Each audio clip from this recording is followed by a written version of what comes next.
Throughout the DVD, you're going to be exposed to a wide variety of tools. Some are specialty tools, some you're only going to use for a few short times. Some are power tools. But what I've assembled here are basic tools that you're going to need. If you were to take a class with me, these are the ones I would suggest you bring. Most people, when they're going to start to carve, generally start off with a knife. I have 3 nice examples of carving knives that you can start with. We have a 2-blade Ross Orr knife. It's a wide blade knife.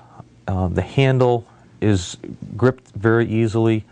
The steel is fantastic on it. It's not a good knife for making small carvings though, because of the width of the blade does not allow a nice tight curve.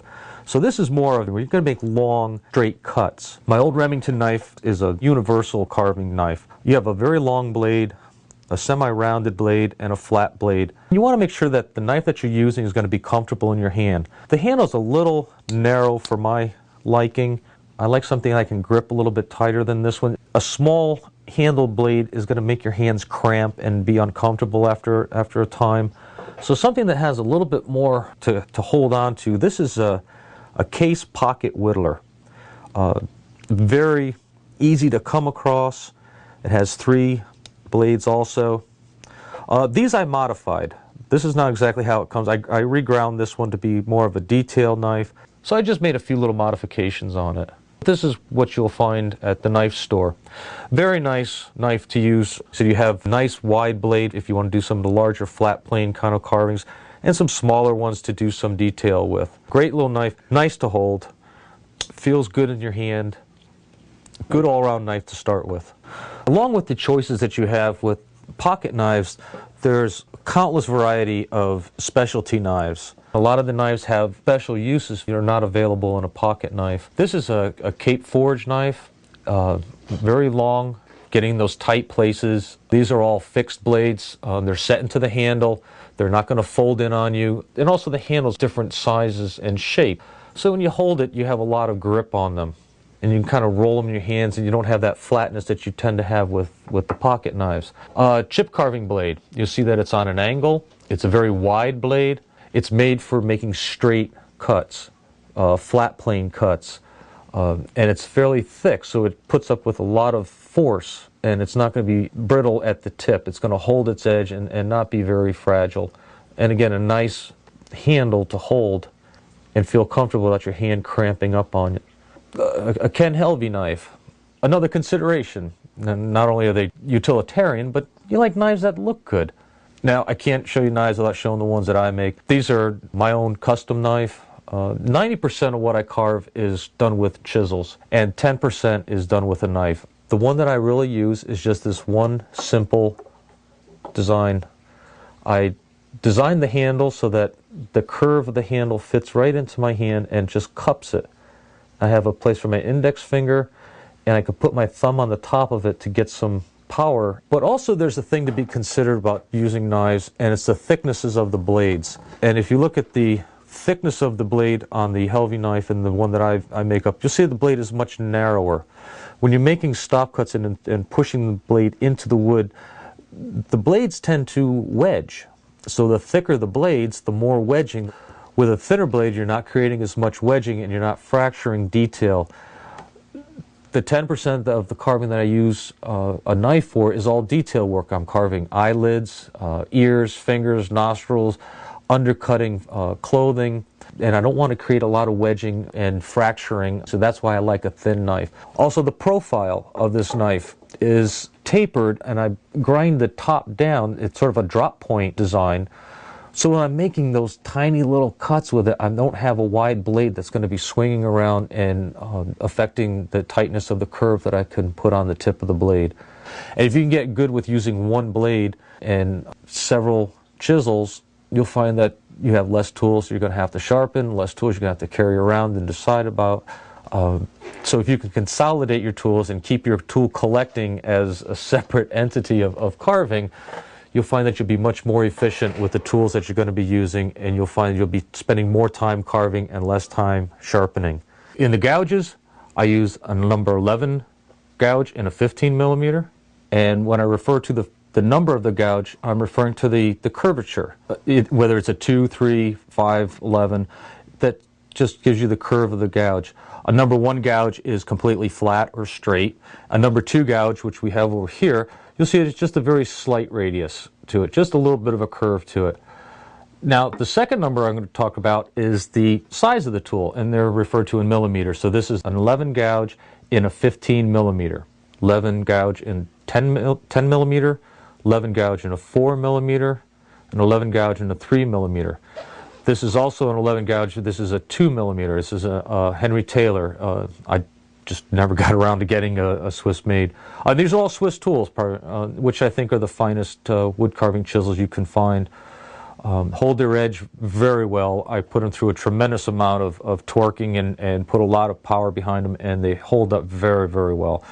A number 2 gouge in a 30 millimeter. You can see it's fairly wide. My 12 V tool in a 10 millimeter, my 15 V tool in a 6 millimeter, and then the 16 V tool in a 3 millimeter. And then the detail knife and my Ronwell's chip carving knife. Okay, what I have here are 3 of the most popular woods you're going to be carving. Number 1 in popularity is basswood. Most of the carvers working today, 90% of what they're doing is being done with basswood. Now with basswood, you want to try to find a piece that is very light, or what we refer to as white in color. Basswood that has a grayish color or a darker color is going to be much more difficult to work. It tends to be a little more gritty. Wood is just like anything else. It has a personality to it. Some of it is very cooperative, some of it is going to fight you all the way. So you want to try to start your carving off with the best possible wood that you could find. So that's what I'm looking for, a white colored basswood. You can see the grain in the wood is fairly well spaced apart. Okay, that's telling me that there are less fibers between each of the growth rings. A real tight grained piece of basswood is going to be more dense, and it's going to be more difficult to carve. You're not going to be able to make as deep a cut, and it's going to fight you all the way. Now, one rule of thumb that I use when I'm picking out carving wood is if I have 2 pieces of about equal size, I'm going to hold them, and whichever one weighs less, that's the one I want to carve. So if you have a lighter piece and a heavier piece, take the lighter piece. You'll thank yourself later on for doing it. And this is a very nice piece of basswood. You'll see when I go to make a cut with it, you'll see the grain rings. See how nice and smooth it cuts all the way through, nice and clean. No tearing, nice clear color to it, nice piece of wood. This little group of rabbits was done out of a basswood block. And you see basswood holds detail very well. It has a lot of strength to it so that you can get fairly thin forms without it being too fragile. So it's what most people will start carving. Now, the wood that I actually prefer the most is northern white pine. And I carve northern white pine wet, or what's referred to as green wood, wood that has not been air dried or kiln dried. So this wood is still wet. I just cut this actually this morning with a chainsaw from a log I have out in the back. The grain is much more prominent than what we saw on the basswood. And again, I look for a very wide growth ring. I try not to get a lot of these dark colorations between the springwood and the summerwood. This is the springwood. This is where the tree grows the most is in the spring, and this is the summerwood where the tree is not growing as rapidly.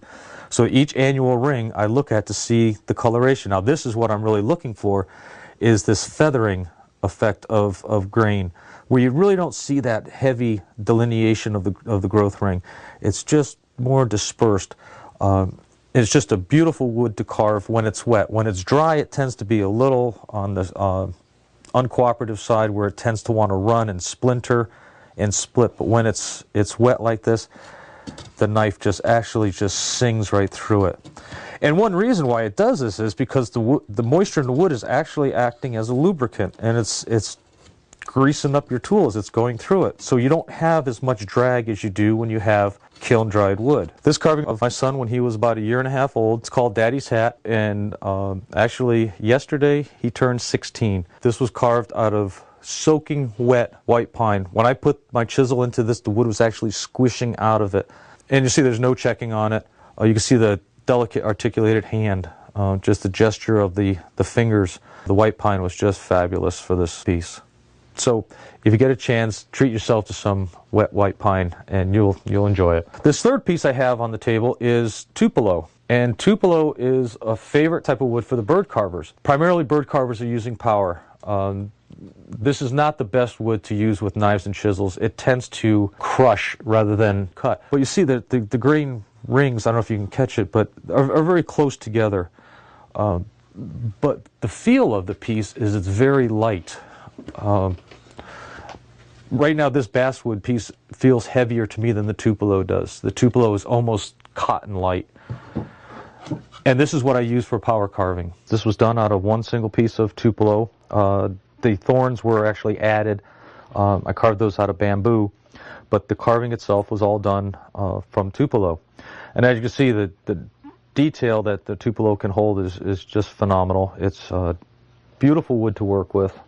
Really finishes up nice. Okay, here's two very popular pieces to carve in for natural finish things. Cherry and black walnut are just beautiful woods to work in. I do a little bit in the hardwoods, but not a lot, because most of the things I'm doing are going to be painted, and there's no point in carving cherry and then paint it. See that burnish on it, that shine that comes up when you cut it.